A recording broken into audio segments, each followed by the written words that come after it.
Здравствуйте, мои подписчики, гости моего канала. Сегодня я вам предлагаю приготовить перечную пасту. Она очень распространена в турецкой кухне, и этим рецептом домашним со мной поделилась моя знакомая. Для этого берутся вот такие мясистые перчики. Я не знаю, как этот сорт называется у вас в стране, у нас он называется флоринос. Помыли, очистили, и теперь нам нужно их нарезать произвольной формы. Вот такими кусочками, как вам удобно. В кастрюлю воду я не добавляю ни 1 грамма. Перец отдаст в процессе томления. Именно нужно томить перец. Тогда сохранятся в нем все полезные вещества. Томим. У меня ушло где-то минут 30, чтобы он получился такой, как мне надо.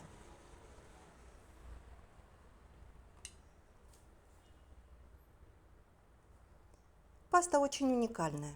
Отбросим на сито, пусть стечет лишняя жидкость.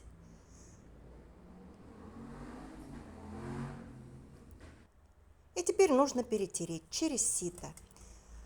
Блендер, миксер, конечно, можете сделать, но он не подходит, потому что паста должна быть нежная, без кожуры. Эта кожура очень тяжелая для пищеварительной системы.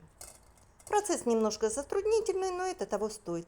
Вот такая паста у нас получилась. Цвет у нее замечательный, без всяких консервантов, без соли. И теперь я ее еще доведу минут 5-10 до нужной мне консистенции. В принципе, уже можно и так ее использовать. А если вы в нее добавите острый перец, чеснок и соль, у вас получится прекрасная паста корейская канкочи. Вот она уже горячая, я ее прокипятила где-то минут 7. Сейчас я вам покажу, какая она будет, когда остынет. Прекрасное дополнение ко всем блюдам. К супам, к горячим, к салатам. Можно добавлять к картошке, к рису и даже на бутербродик намазать. Очень вкусно. И вот она уже остывшая. Посмотрите, какая красивая.